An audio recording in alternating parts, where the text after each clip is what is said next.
ખબર પડી ગઈ? તો જ્યારે બી એનર્જી વધારે હોય, કોઈ બી ઓર્ગનમાં જ્યારે એનર્જી વધારે હોય તો ઘટાડવા માટે હંમેશા કયા પોઈન્ટ ધ્યાનમાં રાખવાના? સન હોય. જ્યારે એનર્જી વધારે, કોઈ બી ઓર્ગનમાં એનર્જી વધારે છે, મારે એને ઘટાડવું છે તો કયા પોઈન્ટ યાદ રાખવાના? Sun point. એને કહેવાય સેડેશન સાયકલ. સેડેશન કરવું છે. અને જ્યારે એનર્જી ઓછી હોય તો હું કયા પોઈન્ટને ધ્યાનમાં રાખીશ? Mother point.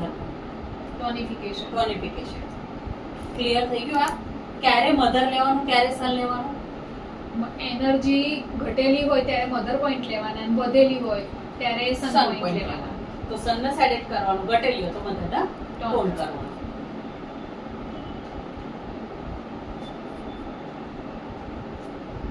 હવે કેવું છે કે આ પોતે છે, આ એનો સન છે, બરાબર? આની એનર્જી વધી ગઈ છે તો વધેલી એનર્જી કોને આપશે? સન ને આપશે. તો સન તો ડબલ થઈ જશે ને, પાય ડબલ વધી જશે ને. આની એનર્જી એના જે હતી ઓરિજિનલ હોવી જોઈએ એના કરતા એનર્જી વધી ગઈ છે તો જ બીમારી થઈ. બોડીની જે એનર્જી નોર્મલ હતી ત્યાં સુધી ઓકે હતું, કોઈ પ્રોબ્લેમ નતો, પણ બોડીની એનર્જી વધી ગઈ છે તો વધેલી એનર્જી કોને આપશે? સન ને આપશે. હવે આના જોડે તો ઓલરેડી એની પોતાની એનર્જી છે અને પ્લસ આ એનર્જી આવશે તો આ ડબલ એનર્જી થઈ જાય. તો એટલે આપણે સનની એનર્જીને શું કરી દઈએ? સેડેટ કરી દે. આની એનર્જીને ઓછી કરી દે તો આની એનર્જી ત્યાં જાય તેને એની પોતાની એનર્જી ઓછી થઈ, આની એનર્જી આ અહીંયા જાય તો આ એનર્જી ઉપર કોઈ નુકસાન થાય નહીં. આને તો આપણે ઘટાડવી જ પડશે, આને તો મારે અડવી જ નથી. તો હું શું કરીશ? ઘટાડવા માટે શું કરીશ? એના સનને ઘટાડીશ, સનના પોઈન્ટને ઘટાડી દઈશ. હું શું કરીશ? સનના પોઈન્ટ. તો આ જે સાયકલ છે જે મેં ઊંધી લીધી. અત્યારે તો આપણે બે રિલેશન લીધા, એક મધર સન અને એક સન મધર. મધર સન ક્રિએટિવ અને એન્ટી ક્રિએટિવ કઈ થઈ ગઈ? સન મધર. બરાબર? તો લખો ક્રિએટિવ એટલે મધર સન અને એન્ટી ક્રિએટિવ એટલે સન મધર. ક્રિએટિવ માં હંમેશા શું હોય? પોઝિટિવ. હંમેશા ટોનિફિકેશન એટલે મધર પોઈન્ટ હોય. કશું ક્રિએટ કરવું હોય તો મધર પોઈન્ટ, અને કશું એન્ટી ક્રિએટ કરવું છે, ઊંધું જોવું હોય તો sun point.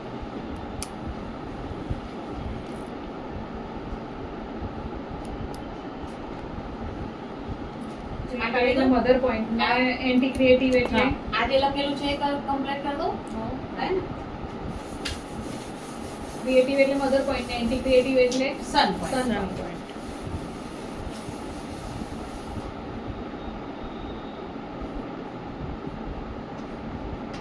Creative cycle mother, anti creative cycle સન.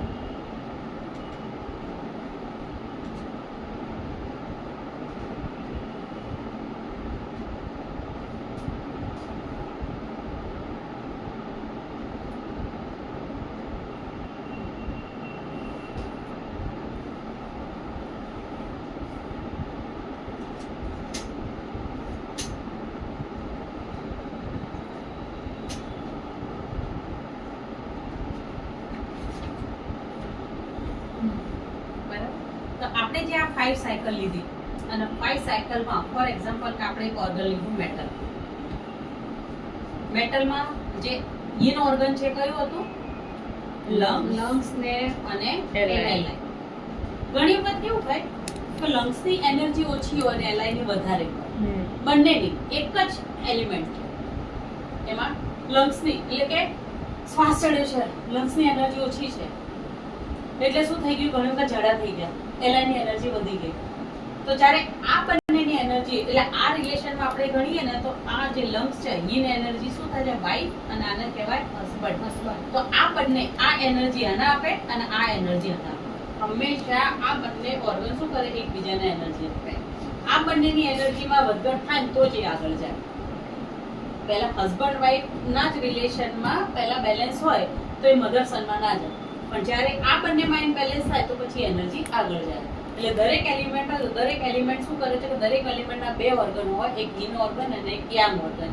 તો યાંગ ઓર્ગન યીન ના આપે અને યીન ઓર્ગન યાંગ ના આપે. જેમ રિલેશનમાં હસબન્ડ વાઇફને હેલ્પ કરે અને વાઇફ હસબન્ડને હેલ્પ કરે, એ બંનેમાં કંઈક પ્રોબ્લેમ થાય તો પછી એ સાયકલ ક્યાંક આગળ જાય, તો પછી બહારના લોકો અંદર સંડોવાય. એટલે પહેલા શું થાય કે જે એલિમેન્ટ મેં બધા જ બતાવ્યા તમને yin yang, તો પહેલા શું કરે કે બંને પહેલા એકબીજાને એપ્લે કરે. યંગ એનર્જી yin ને આપે, કારણ કે yin વગર yang નથી ને yang વગર yin નથી. જ્યારે yang yin નો તમને આખો એક આવશે ટોપિક, ત્યારે હું સમજાવીશ કે yang વગર yin નથી ને yin વગર yang નથી. દિવસ વગર રાત નથી ને રાત વગર દિવસ નથી. જો રાત ના પડે તો દિવસ ના થાય ને દિવસ જો એક આખો દિવસ જ રહે, રાત જ ના પડે તો તમે જીવી શકો? દિવસ એટલે yang, અને રાત જ આખી રાત રહે તો બી જીવી શકો ના. આપણને રાતની બી જરૂર છે અને દિવસની. અને જે સંધ્યાકાળ આવે છે સાંજે, એ કેવું છે? yin અને yang શું થાય છે? બે મિલાપ. yin માં yang, એ yang ધીરે ધીરે ઘટે છે અને yin ધીરે ધીરે શરૂ થાય છે. તો એક સંધ્યાકાળ સમય આવે છે, તો એમાં yang માં શું આવી ગયું? yin આવી ગયું. અને જે સવારની પરોડીઓ છે એ શું થઈ ગયું? yin માં શું આવી ગયું? yang આવી ગયું. એવી રીતે હસબન્ડ વાઈફ માં, હસબન્ડ વગર વાઈફ નથી, વાઈફ વગર હસબન્ડ નથી. કોઈ બી એક વ્યક્તિથી સંતાન થાય ના થાય, દરેકમાં બે વ્યક્તિની જરૂર પડે, એટલે હસબન્ડ વાઈફની જરૂર પડે. તો હસબન્ડ વાઈફ બે ભેગા થાય તો જ તમારે આગળ ચાલે. બરાબર? કોઈ બી કામ ક્રિએટિવ કરવું હોય, સંતાન થવું એટલે હસબન્ડ વાઈફ બંનેના એકબીજા સાથે બેલેન્સ છે તો ક્રિએટ થયું, સંતાન થયું, સન થયું. બરાબર ને? સન થયું તો મધરમાંથી સન થયું, પણ હસબન્ડ વાઈફ. તો આ બંનેના રિલેશન શું કરવા પડે? મેન્ટેન રાખવા પડે. તો સૌથી પહેલા શું થાય કે કોઈ ફોર એક્ઝામ્પલ એક જ મેટલમાં પ્રોબ્લેમ છે, લંગ્સ અને એલઆઈ માં જ પ્રોબ્લેમ છે, તો લંગ્સ ની એનર્જી એલઆઈ એનર્જી લંગ્સ ના આપે અને લંગ્સ એનર્જી એલઆઈ ના આપે. આમ તો જનરલી યંગ પહેલા yin ના આપે, પછી yin અને yang ના આપે. હવે આમાં એવું છે કે હસબન્ડ બહાર કમાય છે, હસબન્ડ શું કરે? બહાર કમાય છે. તો હસબન્ડ બહાર કમાય તે શું કરે છે? ફેમિલીને શું કરે છે? પ્રોટેક્ટ કરે છે. એ શું કરે છે? પ્રોટેક્ટ. એટલે યંગ એનર્જી શું થઈ? પ્રોટેક્ટ થઈ. તો યંગ એનર્જી પ્રોટેક્ટ થાય તો યંગ પોઈન્ટ, આના ઉપરથી આપણે યંગ પોઈન્ટ ક્યારે લેવાના? હું તમને સમજાવું છું, ટ્રીટમેન્ટ પ્રોટોકોલ, ડાયગ્નોસિસ બી સમજાવું છું કે પ્રોટેક્ટ કેમ કરે છે. કારણ કે યંગ બહાર કમાય છે એટલે એ ફેમિલીનું પ્રોટેક્શન કરે છે. તો યંગ પોઈન્ટ ક્યારે લેવાના? કે જ્યારે તમારી બોડીમાં પ્રોટેક્શનની કમી હોય, ઇમ્યુનિટી પાવર અલગ હોય. તો બહારથી એકદમ હવા આવી અને શરદી થઈ ગઈ, તો બહારથી એકદમ એટેક કર્યો, શરદી થઈ ગઈ, એનો મતલબ આપણું પ્રોટેક્શન સારું નથી, તો શરદી થઈ. તો એ પ્રોટેક્શનમાં આપણે સૌથી પહેલા કયા પોઈન્ટ ધ્યાનમાં આવવા જોઈએ? યંગ ઓર્ગન એટલે એલઆઈ ના પોઈન્ટ. ખબર પડી ગઈ? યંગ પોઈન્ટ ક્યારે લેવાનો? જ્યારે પ્રોટેક્શનમાં તકલીફ હોય તો યંગ, જ્યારે પ્રોટેક્શનમાં તકલીફ હોય તો યંગ. તો yin ક્યારે લેવાનું? તો વાઇફ શું કરે? ફેમિલીનું નરિશમેન્ટ. નરિશમેન્ટ કોણ કરે છે? વાઇફ. તો જ્યારે નરિશમેન્ટની જરૂર પડે, અંદર સુકાઈ ગયું છે, અંદર ડ્રાય થઈ ગયું છે, ફૂલડું નથી બની રહ્યું, સ્કિન ડ્રાય થઈ ગઈ છે, તો નરિશમેન્ટ ના થતું હોય બોડીની અંદર, ત્યારે કયા પોઈન્ટ લેવાના? yin point.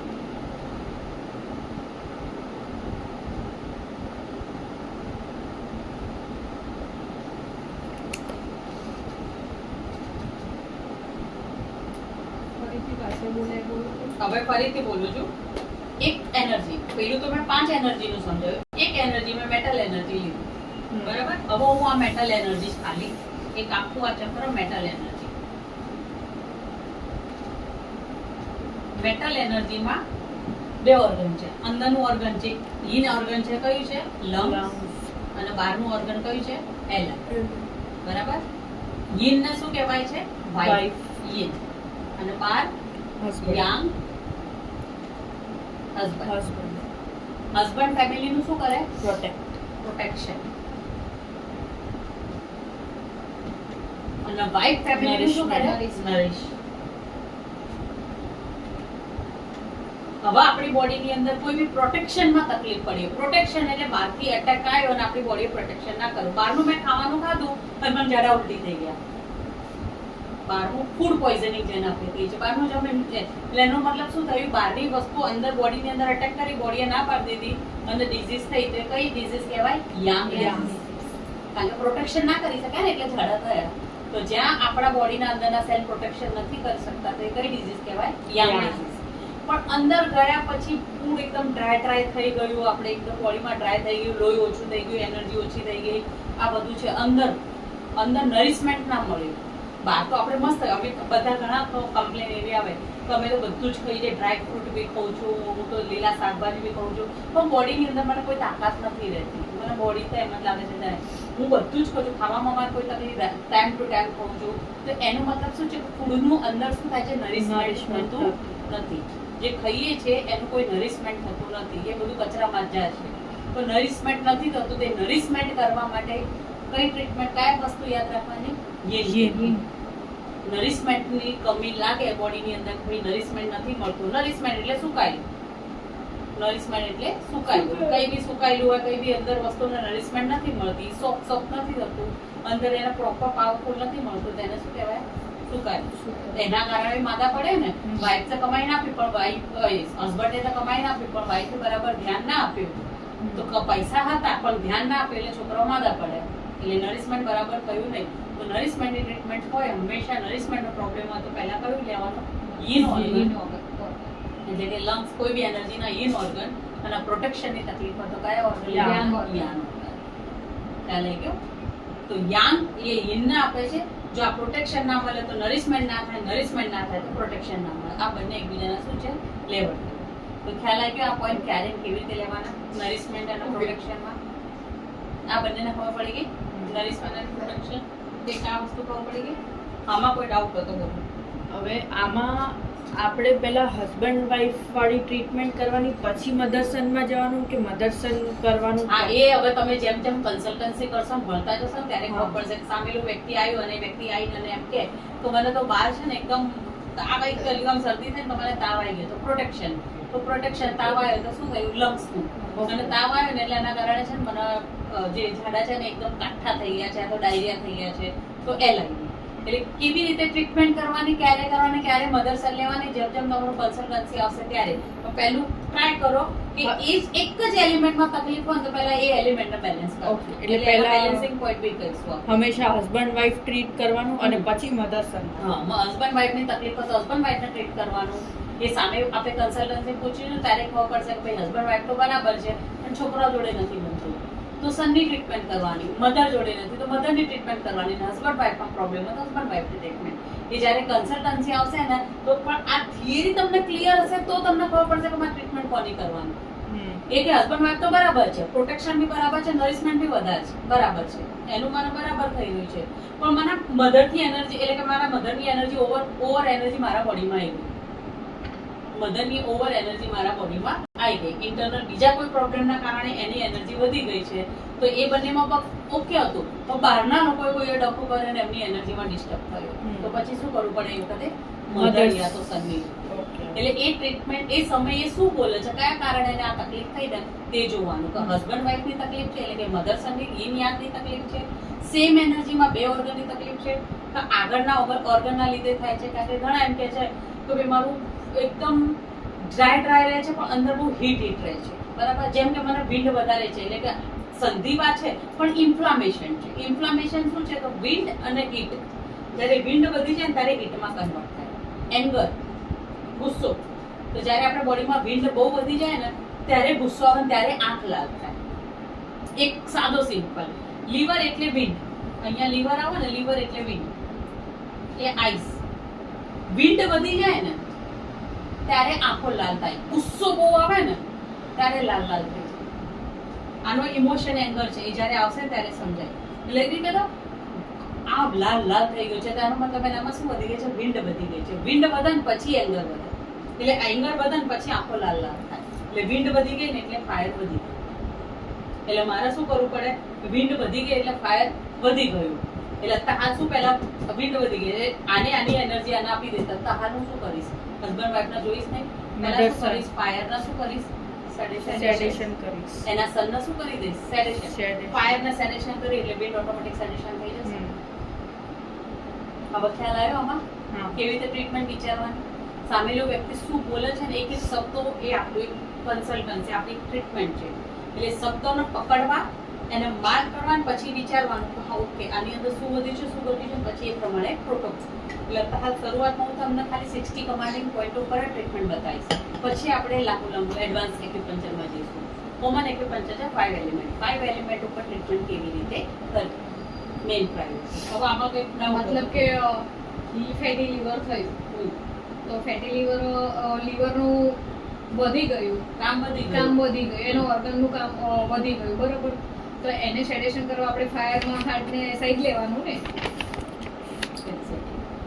એને સેડેશન કરીએ. એને સેડેશન કરીએ તો ફાયરમાં પછી sedation લીવરનું કામ ધીમે ધીમે એનું હવે એનો organ organ વધી માં ગયું હોય. લીવરનો જ ફાયર પોઈન્ટ સેડેશન કરી દઉં તો, કારણ કે લીવરનો બી ફાયર પોઈન્ટ આવશે ને, લીવર 1 2 3 હા તો લીવરનો લીવર 2 સેડેશન કરું, લીવરનો ફાયર પોઈન્ટ. લીવરનો એટલે ફાયર દરેક પોઈન્ટ organના બી 5 element એટલે point આવશે. લીવરનો ફાયર પોઈન્ટ સેડેશન ટુ સેડેશન કરી દઈએ આપણે તો પછી લીવરનું ઓર્ગન ધીમે ધીમે કંટ્રોલમાં આવવા લાગે. એટલે આપણે એક સિંગલ પોઈન્ટમાં કરીએ ને, લીવર 2 સેડેશન હા. કરો એટલે એનો ગુસ્સો ઓછો થઈ જાય. એટલે આપણે શું છે, એસિડિટી હોય, લીવરનું ઓવર કામ થઈ જાય તો લીવર 2 સેડેશન કરી દઈએ.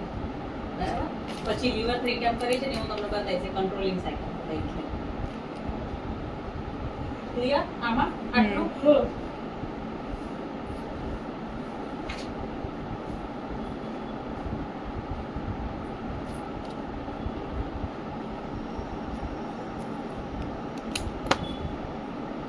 આટલામાં કોઈ ડાઉટ હતો?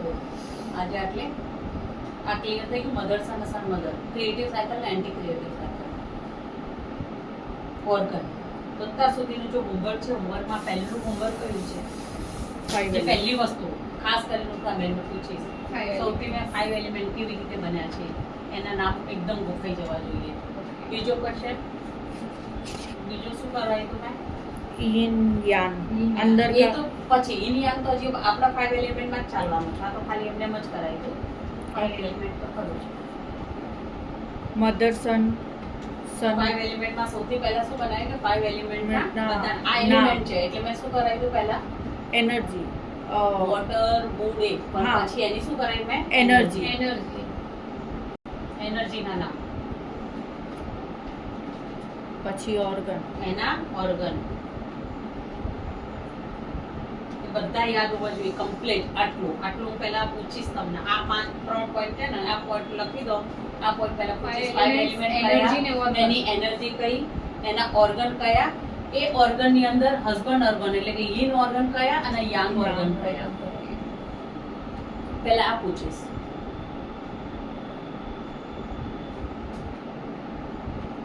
પછી ક્રિએટિવ અને એન્ટી ક્રિએટ અને એન્ટી ક્રિએટિવ.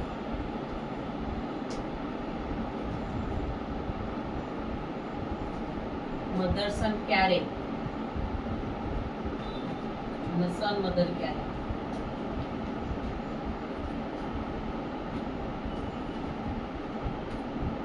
હસબન્ડ વાઈફ ક્યારે?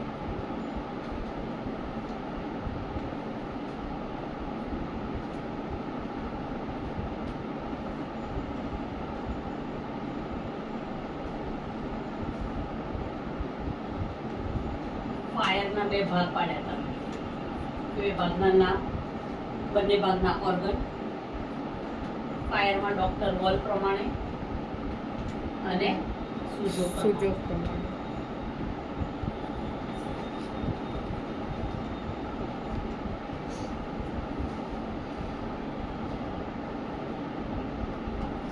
ફાયરના 2 ભાગ પાડે એટલે આપણે પેલા એ જ ને, Heat અને hotness. Heat અને hotness. હમ. અને એના ઓર્ગન એના organ.